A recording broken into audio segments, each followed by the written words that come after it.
नमस्कार, जय हिंद, जय जोहार दोस्तों। मैं सत्येंद्र सिंह हूं और आप देख रहे हैं फोर्थ आई न्यूज। दोस्तों 16 दिसंबर से छत्तीसगढ़ की जो विधानसभा है उसका सत्र शुरू होने जा रहा है। इस सत्र में कई अहम मुद्दे उठाए जाएंगे।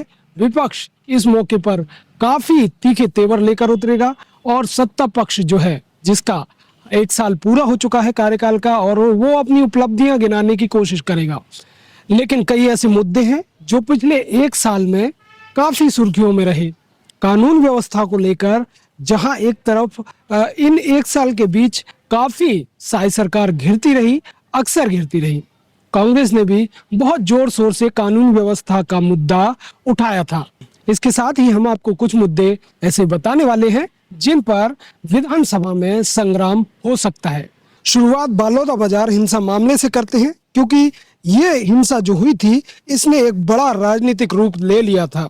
इसमें कई बड़े नेता थे, उनके भी नाम सामने आए थे। लेकिन बलौदाबाजार की जो हिंसा थी इसने तमाम सुरक्षा व्यवस्था और तमाम जो दावे थे पुलिस के, प्रशासन के, उनको दरकिनार करते हुए एक बड़ी आक्रामक हिंसा का रूप ले लिया था। तो ये मुद्दा विधानसभा में जोर शोर से उठाया जा सकता है। कवर्धा लोहारी कांड, इस कांड को भला कैसे भूल सकते हैं आप।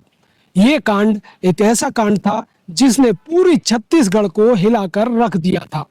इसमें 5 लोगों की करीब मौत हुई और ये सिलसिला शुरू हुआ तो आगजनी और कई ऐसी वारदातों के साथ खत्म हुआ, और कई ऐसे जो घर हैं उनके चिरागों को बुझाकर खत्म हुआ, जिसे आज हम अगर सोचते भी हैं तो सिहर जाएंगे। तो इस मुद्दे पर भी निश्चित तौर पर विधानसभा में हंगामा जरूर होगा। इसके साथ ही कई मुद्दे ऐसे हैं जैसे कि अंतर्राज्यीय गैंगस्टर, चोरी, लूटपाट, डकैती, राजधानी रायपुर जैसी जगह में लगातार बढ़ती चाकूबाजी की घटनाएं हैं। खास तौर पर दिवाली का वो वक्त तो आपको याद ही होगा जब महज 24 घंटे के भीतर 5 के करीब लोगों की हत्या चाकू मारकर कर दी गई थी।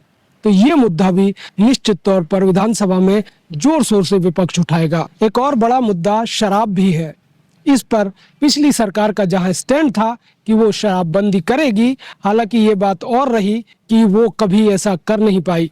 लेकिन इस सरकार के आते ही शायद इनको फ्री हैंड शराब पर मिल गया है। इसकी वजह से ही शायद साई सरकार ने एक मनपसंद ऐप लॉन्च कर दिया है। इस मनपसंद ऐप को आप मोबाइल में डाउनलोड करेंगे और इसके बाद आप कहीं से, जो भी आपके आसपास का जो ठेका होगा शराब का, वहां से आप अपने मुताबिक शराब ले सकते हैं और साथ ही जानकारी भी ले सकते हैं कि कौन सी शराब आपके बगल वाले ठेके पर मौजूद है और कौन सा ब्रांड आपको मिलने वाला है। तो ये सुविधा साई सरकार ने शराबियों को, या यूं कहें मदरा प्रेमियों को, दे दी है।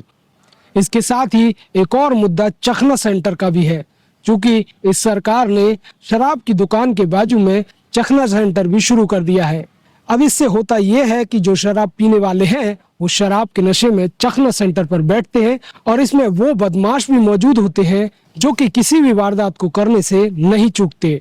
तो निश्चित तौर पर यहाँ पर शराब के साथ साथ ये एक सुरक्षा और कानून व्यवस्था का मुद्दा भी है जो कि विधानसभा में जोर शोर से उठाया जा सकता है। इसके साथ ही स्वास्थ्य व्यवस्था को लेकर और युवाओं की बेरोजगारी को लेकर भी कई बड़े मुद्दे हैं जो कि विधानसभा में गूंजेंगे और सरकार इस पर घिरेगी। लेकिन आप 1 साल में साई सरकार का ऐसा कौन सा मुद्दा है जिसको आप बहुत बड़ा मानते हैं? अपनी राय कमेंट करके बताइएगा। इसके साथ ये भी बताइएगा कि सीएम साई का 1 साल का कार्यकाल कैसा रहा, ये आपको पसंद आया या नहीं। मुझे दीजिए इजाजत। इसी तरीके की दूसरी खबरों के साथ मैं आपके सामने आता रहूंगा।